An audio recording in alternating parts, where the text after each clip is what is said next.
ഉസ്ബെക്കിസ്ഥാനിൽ Malayali medical വിദ്യാർത്ഥിനി സാവരിയ ബസന്തിനെ കൊലപ്പെടുത്തിയ പ്രതിയെ സംരക്ഷിക്കാൻ ശ്രമമെന്ന് ബിജെപി. പെരിന്തൽമണ്ണ സ്വദേശി സദറുൽ അനത്തെ സംരക്ഷിക്കാൻ സെക്രട്ടേറിയറ്റിനുള്ളിൽ വരെ ശ്രമം നടക്കുന്നതായാണ് ബിജെപി സംസ്ഥാന general secretary advocate S Suresh പറയുന്നത്. സാവരിയ ബസന്തിന്റെ കൊലപാതകം CBI അന്വേഷിക്കണമെന്നാവശ്യപ്പെട്ട ബിജെപി ആലപ്പുഴ കളക്ടറേറ്റ് പടിക്കൽ സംഘടിപ്പിച്ച ധർണ ഉദ്ഘാടനം ചെയ്യുകയായിരുന്നു അദ്ദേഹം. കഴിഞ്ഞ 4-നാണ് മതപരിവർത്തന ശ്രമത്തിന് വഴങ്ങാത്തതിനെ തുടർന്ന് സഹപാഠി പെരിന്തൽമണ്ണ സ്വദേശി സദറുൽ അനം അതിക്രൂരമായി സാവരിയ ബസന്തിനെ കൊലപ്പെടുത്തിയത്.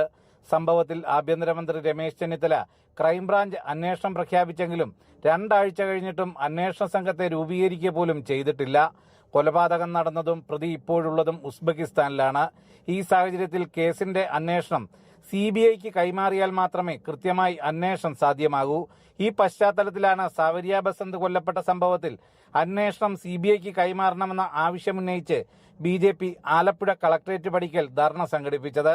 ധർണ BJP സംസ്ഥാന general secretary advocate S Suresh ഉദ്ഘാടനം ചെയ്തു.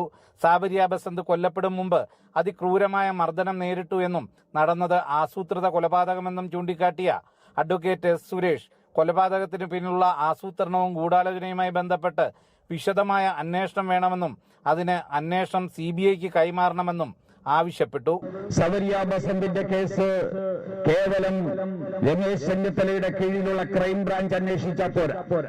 ക്രൈംബ്രാഞ്ച് എന്ന് പറയുന്നത് പിടിച്ച് വലിയ പോലീസാണെന്നേ ഉള്ളൂ. ഇത് CBIയെ കൊണ്ട് അന്വേഷിപ്പിക്കണം. CBIയെ കൊണ്ട് അന്വേഷിപ്പിക്കണം എന്ന് പറയുന്നത് ഇതിന്റെ ഗൂഢാലോചന ഉൾപ്പെടെയുള്ളത് അന്വേഷിക്കണം. ഈ കുട്ടിയെ ഇവിടെ നിന്ന് കൊണ്ടുപോയത് മുതൽ ആ കുട്ടിയെ കൊന്ന് ശവശരീരം തിരിച്ച് ഹരിപ്പാട്ടേക്ക് എത്തിച്ചതുവരെയുള്ള കാര്യങ്ങളിലെ ഗൂഢാലോചനയെ സംബന്ധിച്ച് അന്വേഷണം ആവശ്യമുണ്ട്. BJP ആലപ്പുഴ നോർത്ത് ജില്ലാ പ്രസിഡന്റ് അഡ്വക്കേറ്റ് PK ബിനോയ് അധ്യക്ഷത വഹിച്ചു. BJP സംസ്ഥാന സെക്രട്ടറിമാരായ MV ഗോപകുമാർ, പൂന്തറ ശ്രീകുമാർ എന്നിവർ സംസാരിച്ചു. ജനം, ആലപ്പുഴ.